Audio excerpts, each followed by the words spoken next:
Hello,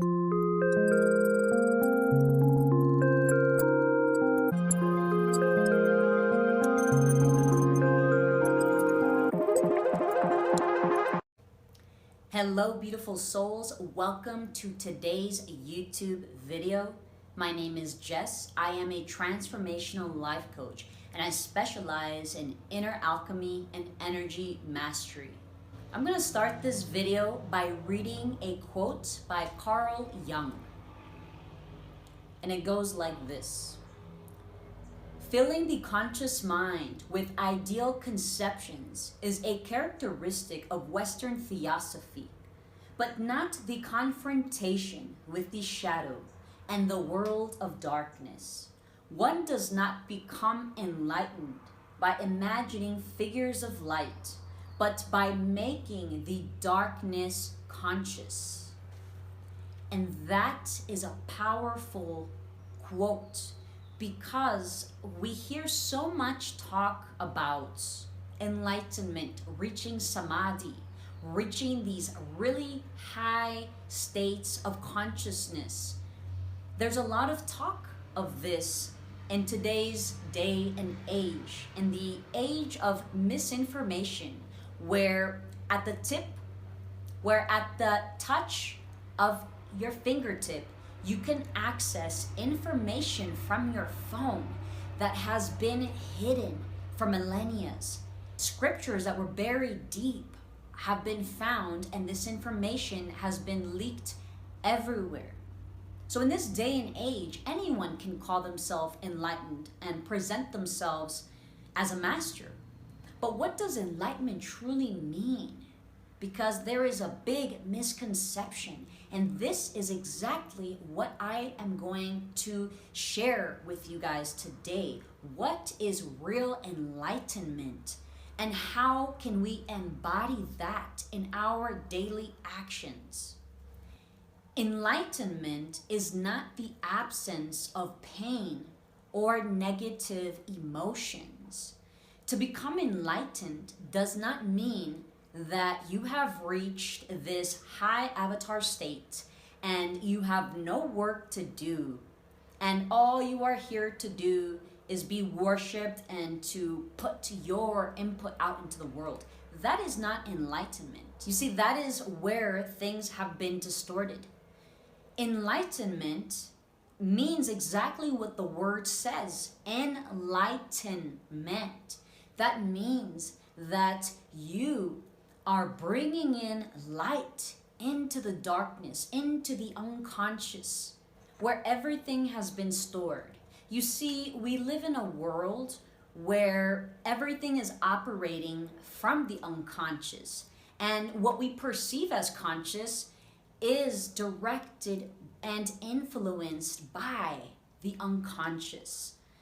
And when we begin to awaken, and we have moments of enlightenment, this is our higher self informing us and showing us where we need to do the work, where all of the traumas have been stored, and it's guiding us so we can heal, so we can embody the highest virtues.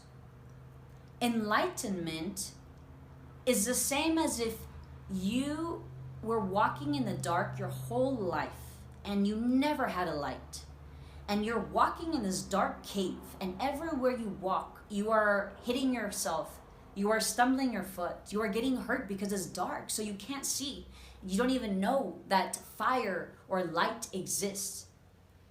And after multiple times of traveling in this dark cave and hurting yourself, you go through this moment where, bam, light reveals itself. And now you can see in front of you. You can, for the first time, see yourself in this dark cave. Now, with this light, if you continue to build up on this light, you can walk through that dark cave, and you can now walk with true vision. You can see in the dark. You are now illuminating this torch of light into the darkness. And this is the integration of shadow and light. This is actually what enlightenment is. It is not a final destination. It is not you experiencing one moment of revelation or a religious experience or having visions of light beings coming to you. You see, that is not sustainable, and that is filled with trickery and distortion, especially when we have not gone through a cleansing process, a psychological cleansing process. It's very easy to confuse our unconscious and take it for enlightenment, when in truth, this is an act of the false ego.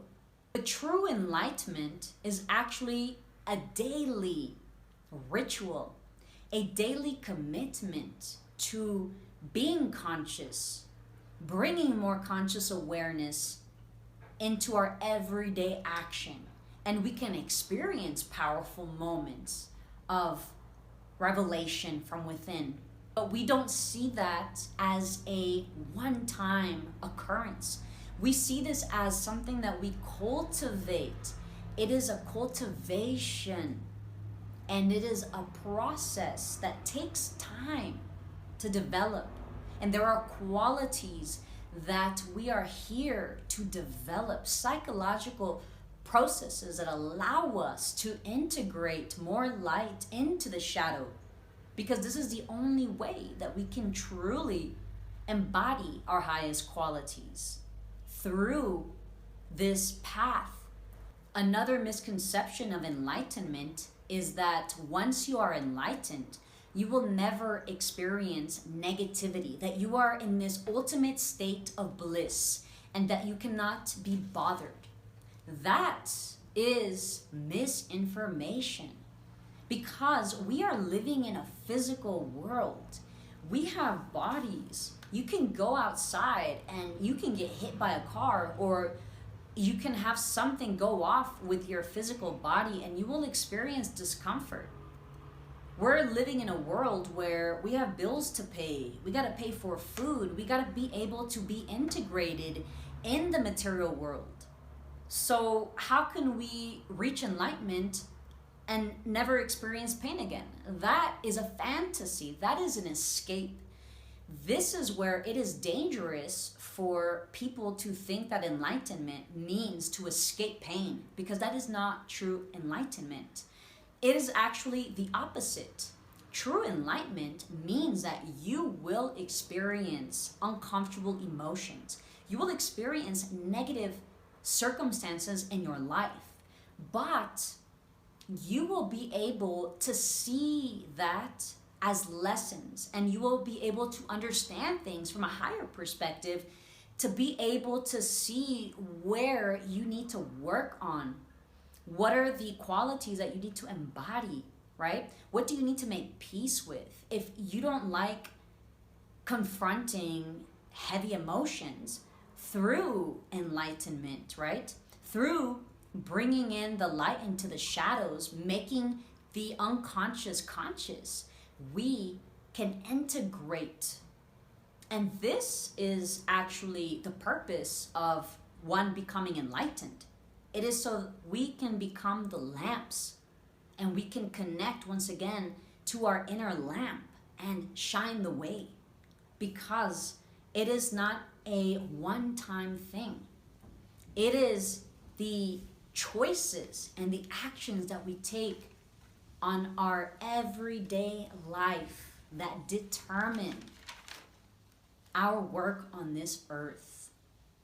So I want to encourage you to continue on your path, to remember that this is not a quick fix, and it is not a one-time. Enlightenment is every day.